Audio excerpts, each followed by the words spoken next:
Ning Chung, and today's video is going to be about is art talk, what art sells the best. Okay, is it now? If this is your first time watching my channel, just if you like what you see, because what I do, I actually create and sell art, drawing, paintings, and many different subjects. Okay. So if you're interested, just share it, make a comment, and subscribe to my channel. So before we start, I'm gonna give you what sells in art. Well, the whole art in general, most likely any art in any style could sell. Now, my opinion, this is basically my opinion, because mostly the art world will tell you most likely contemporary art. Usually that's the ones most likely kind of popular right now, what I know.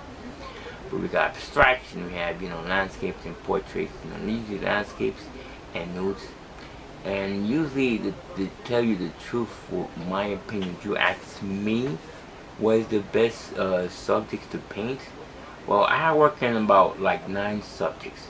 So if you go to my playlist in my channel, you will find different subjects. I have categorized them in different categories. Landscapes, portraits, and landscapes. So there's 9 subjects that I paint and draw. I could tell you right off the bat. I make a list. I just wrote down a little list that way I won't forget. Okay. We have landscape, portraits, still lifes, animals, nudes, sports figures, flowers, and I have another collection that I work with different styles. Now, out of all those styles, we're gonna work on, let's say, landscapes. Let's try portraits. Now, portraits is a popular thing for me, in my opinion. But I think when I sell stuff on eBay, yeah, I'll sell them too. Okay, so most likely are a pretty popular subject. Drawing or painting. So for me, my opinion is even 50-50. That's something that actually work for you. But in portraits, that's something that when I was living in New York City, these guys go in the park and draw portraits for like $10. So most likely, yeah, that could actually make some money for you. But back in the days, like, let's give it a history in portraits.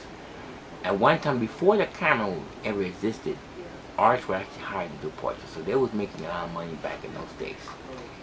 The camera did not exist when the camera took over.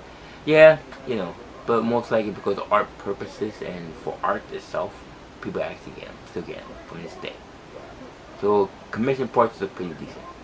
Now still lifes, okay, still lifes, out of all the subjects I create, to me, my opinion, it's probably the not best thing for me.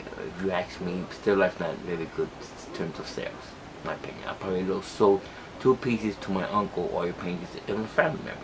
He wanted, I'll give you some money, and try to help me out a little bit, which is cool. And I just sold like a pencil drawing and still lifes a couple weeks ago back, but that's still, like, my opinion, and it's not the best thing to do. You should probably avoid that. That's my opinion. Okay. Let's say animals. So they do sell pretty decent. It takes a long time to sell, so I guess you could work with that. For my opinion, it's okay. I could start another collection.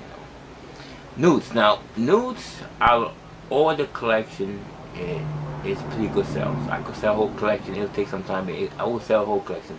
I did like at least three collections already so far. So that's a pretty decent sale. Sports. Yes, I can sell some sports, and I think what I'm gonna try to do, get some get some images from famous athletes. I think I'll probably do better with that. But sports are pretty decent, in my opinion. Figures, they're okay.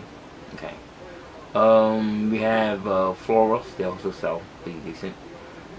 Any style. Okay, this is a collection that I created because I work with 9 different subjects. So almost abstraction, a robot, whatever comes to mind. So far that collection, just sometimes it's good to do something different. You know what I'm saying? Out of what you do, outside the box. They say things outside the box.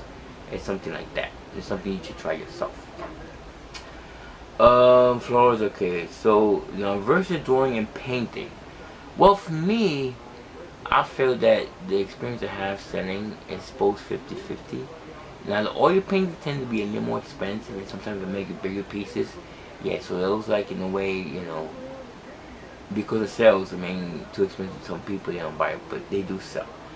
So usually, from in terms of size, 11 by 15 and 11 by 14 probably the best sellers, because it's, you know, it's not too big and not too small, and just perfect, and people tend to like buy more, you know, of the bigger piece. Even though I do, the biggest piece I ever sold, 18 by 24. They do sell in any medium. Okay, so that's not a problem. But the best sales in terms of size, 11 by 14 or 11 by 15. Alright, so that's my opinion if you ask me, you know what I'm saying. But usually all your paintings usually sell pretty well, you know, because why? Most likely people will buy all your paintings because it doesn't, if a canvas or oil paint in a canvas. And usually it's cheap when in terms of getting your frame, it's cheaper than something actually framed by paper. So for paper, if the frame, if the paper is drawn by paper and then actually have a frame into it, it costs more because the glass, we have the mat, and the frame itself. Okay. Now, I'm going to say, to finish this off, the best out of all the 9 subjects that sell, my opinion, okay, that's what I say, is landscape and nudes. I say top of the list. Okay, for me, I got like 3 collections already done already, 3 nudes already done already. So most likely that's the best sellers for me, in my opinion. Okay, so I think this is gonna wrap up this video, and hopefully that helps you, you know, have an idea of what sells or doesn't sell. Then in terms of style, could be any style, but realism, I usually fall into realism, more like realism, stylistic style, or realism, best bet. Okay, so that's my opinion. So thank you for watching. Don't forget to subscribe. My name is Louis Ning Chang. Thanks for watching.